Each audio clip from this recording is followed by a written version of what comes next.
پاکستان کے جو معاملات ہیں، حالات ہیں، وہ کسی طور کے اوپر بھی نہ اس وقت سیاسی حالات میں کوئی پختگی ہے، چاہے آپ 26ویں ترمیم لے ہیں، 27ویں لے ہیں یا 30ویں لے ہیں،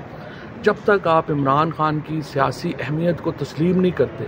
تحریک انصاف کی اہمیت کو تسلیم نہیں کرتے، پاکستان کے اندر سیاسی استحکام نہیں آ سکتا۔ اور تحریک انصاف میں بھی میں سمجھتا ہوں کہ دیکھیں عمران خان کو باہر پاکستان کے لوگوں نے لانا ہے، پاکستان کے مسئلوں کا حل ٹرمپ یا ایلان مسک نے نہیں کرنا، پاکستان کے لوگوں نے کرنا ہے۔ لہٰذا کبھی ہم اپنی امیدیں سپریم کورٹ سے لگا لیں، کبھی امیدیں آپ جو ہے وہ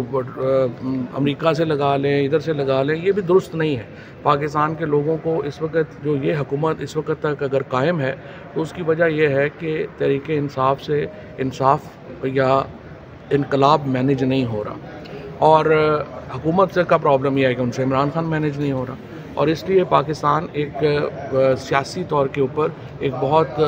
میں سمجھتا ہوں کہ صورتحال ایسی ہے کہ جس میں روز ہی حکومت تو روز سروائیول کی جنگ لڑ رہی ہے۔ وہ ایک دن جو ہے وہ نکال دیتے ہیں، پھر ساری حکومت مل کے ناچتی گاتی ہے کہ آج ہم بچ گئے، اب کل کا سوچیں۔ تو اس طرح سے تو ملک چل رہا ہے، نہ اس کا کوئی ملک میں کوئی پالیسی ہے، نہ کوئی استحکام ہے، ایسی جعلی باتیں کر کر کے کہی جا رہے ہیں جی معیشت بڑی ٹھیک ہو گئی ہے۔ کیسے ٹھیک ہو گئی؟ آپ پچھلے سال سے کمپیریزن کر رہے ہیں،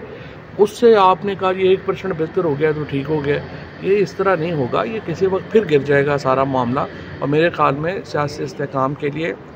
حکومت کو سوچنا چاہیے، عمران خان سے براہ راست مذاکرات کرنے چاہیے اور ان کے ساتھ بیٹھ کے پاکستان کے اگلا سیاسی لائحہ عمل دینا چاہیے۔ ثوابی جلسے کے حوالے سے آپ کیا کہنا چاہیں گے؟ پاکستان تحریک انصاف کی قیادت نے بڑے تاریخی دی ہے، ہم یہ کریں گے، ہم وہ کریں گے، وہاں پہ کس لیڈر کی تقریر کو آپ نے بہتر سمجھا اور یہ سمجھا کہ اس تقریر سے کچھ نہ کچھ جو کارکن ہیں جن کے ساتھ ماضی کے ابھی قریب میں جو احتجاجی دھرنوں میں دھوکے ہوئے ہیں وہ کچھ نہ کچھ حل ہو سکتے ہیں؟ دیکھیے تحریک انصاف سے بڑا جلسہ تو کوئی نہیں کر سکتا، اس میں تو کوئی دو رائے نہیں ہے، اور لوگ بھی تحریک انصاف کے ساتھ ہیں، لیکن جلسے تو مقصد نہیں ہے۔ مقصد تو یہ ہے کہ کیا اسٹریٹ کے اوپر آپ اتنا پریشر جنریٹ کرتے ہیں کہ حکومت مجبور ہو کہ وہ مذاکرات کے اوپر آئے۔ وہ پریشر جب تک آپ جنریٹ نہیں کریں گے، اور میری تو جو ناقص رائے ہے وہ یہی ہے کہ پہلے دیکھیں میں 9 فروری کو جب آپ کو تحریک چلانی چاہیے تھی آپ نے تحریک نہیں چلائی، وہ موقع مس ہو گیا۔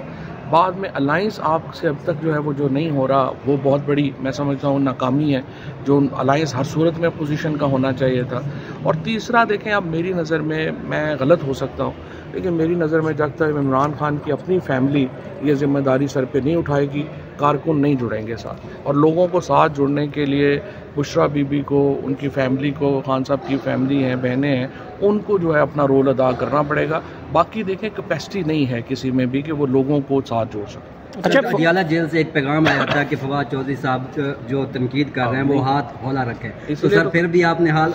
ہولا نہیں رکھا۔ اسی لیے تو میں تنقید کر نہیں پا رہا نا، ورنہ تو میرے پاس بہت تنقید ہے جو میں تنقید جو ہے نہیں۔ عمران خان اور ڈونلڈ ٹرمپ کی سابق بیوی کے تعلقات کے بارے میں آپ کا ایک کلپ بڑا وائرل ہے اور اس پہ بڑی تنقید ہو رہی ہے، وہ تھوڑا سا آپ ایکسپلین کریں، آپ کیا کہنا چاہ رہے تھے اس پہ؟ عمران خان کے ٹرمپ فیملی کے ساتھ پرانے فیملی تعلقات ہیں، اور ان کا تعلق بس سپرفیشل نہیں ہے، ان کا بڑا اچھا قریبی تعلق ہے، اور ظاہر ہے کہ عمران خان پاکستان میں وزیر اعظم بننے سے پہلے بھی بڑی اہم شخصیت رہے ہیں، پاکستان کے لوگوں کے دلوں کی دھڑکن، وہ 50 سال سے 50 سال سے بھی شاید زیادہ عرصے سے پاکستان کے سپر سٹار ہیں، تو لہٰذا ظاہر ہے کہ ان کے تعلقات ہیں، دوستیاں ہیں، اور اسی لیے کافی لوگ سمجھتے ہیں کہ پریزیڈنٹ ٹرمپ جو ہیں وہ شاید ان کے لیے کردار ادا کریں گے، بٹ میں یہ سمجھتا ہوں کہ کردار پاکستان کے لوگوں نے ادا کرنا ہے، باقی لوگ مل جائیں گے ساتھ۔ اچھا سر یہ بتائیے گا کہ مولانا فضل الرحمان صاحب، اس کے بعد یہ کہا جا رہا ہے کہ جو چیف جسٹس کے اختیارات ہیں وہ اس طرح نہیں رہے، اصل جو اختیارات ہیں وہ آئینی بینچ کے پاس چلے گئے، آپ کو کیا لگتا ہے؟ دیکھیں یہ جو 26ویں آئینی ترمیم آئی ہے، اس کے بعد تو جو پاکستان کی جوڈیشری ہے، خصوصاً سپریم کورٹ ہے، اس کو تو سمجھ ہی نہیں آ رہی کہ وہ تیتر ہے یا بٹیر ہے۔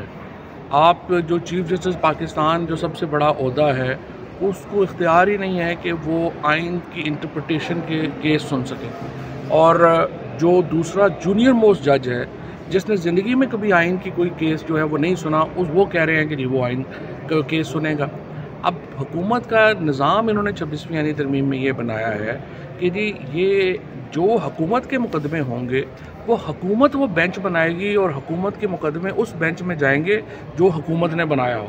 اس سے زیادہ مضحکہ خیز نظام دنیا میں کہیں نہیں ہے. یہ 26ویں آئینی ترمیم نے ختم ہونا ہے، چاہے وہ جلد ختم ہو، سپریم کورٹ کے جج خود ہمت کریں اور اس کو اٹھا کے باہر پھینکیں، یا آنے والی حکومت جو بھی آئے گی وہ اس کو اٹھا کے باہر پھینکے. اچھا فواد چودھری صاحب، یہ بتائیے گا کہ مولانا فضل الرحمان یا ان کی جماعت عمران خان سے تو ملاقات کرنا چاہ رہی ہے، اس تناظر کو کیسے دیکھتے ہیں اور آپ کب تک عمران خان سے ملاقات کرنا چاہ رہے ہیں؟ دیکھیں، مجھے تو جب بھی خان صاحب بلائیں گے میں تو حاضر ہوں، میرا تو مسئلہ نہیں ہے. مولانا فضل الرحمان کے ساتھ میں سمجھتا ہوں کہ الائنس میں جو تاخیر ہے، جی ڈی اے کے ساتھ ملاقات میں جو تاخیر ہے، جماعت اسلامی میں جو ملاقات میں تاخیر ہے، یہ پاکستان کے لیے اچھا نہیں ہے، تحریک انصاف کے لیے اچھا نہیں ہے، اپوزیشن کے لیے اچھا نہیں ہے. یہ الائنس جلد از جلد ہونا چاہیے تھا، یہ آج سے 6 مہینے پہلے ہو جانا چاہیے تھا، اور انفارچونیٹلی اس الائنس کے نہ ہونے کی وجہ سے حکومت پہ کوئی پریشر نہیں. جو اسلام آباد کی جو ایئر کوالٹی ہے وہ بھی آپ دیکھ رہے ہیں کہ نیچے گر رہی ہے، تو باقی ملک کا حال تو آپ کے سامنے ہی ہے. یہ قدرت کا انتقام ہے. جب آپ 1200 ایکڑ جو درخت ہیں وہ کاٹ دیں گے ہاؤسنگ سوسائٹی بنانے کے لیے، جو ملتان میں ہوا آپ کے سامنے، تو وہاں پہ پھر کیا ہوگا؟ آج ملتان کی جو ایئر کوالٹی انڈیکس ہے وہ آپ کے سامنے ہے. لاہور میں جب یہ پورا بنا رہے تھے، ایک کنکریٹ کا ایک پورا جنگل بنا رہے تھے، اس وقت سب لوگ بتا رہے تھے کہ اس کا انجام یہ ہوگا، اور وہی ہو رہا ہے. عمران خان پاکستان میں واحد پولیٹیشین تھا، جب وہ آیا ہے تو لوگوں کو پتہ چلا ہے کہ درخت لگانے بھی کوئی ذمہ داری ہے حکومت کی اور لوگوں کی. عمران خان سے پہلے بھی کبھی کسی نے یہاں پہ انوائرمنٹ کا نام نہیں لیا، اس کے بعد بھی آپ دیکھ رہے ہیں انوائرمنٹ کا، ماحول کا کوئی نام نہیں ہے. اور تحریک انصاف کی حکومت وہ واحد حکومت تھی جس نے ماحول کے اوپر جو پروجیکٹس تھے وہ ایک پرائم پروجیکٹس کے طور کے اوپر لانچ کیے،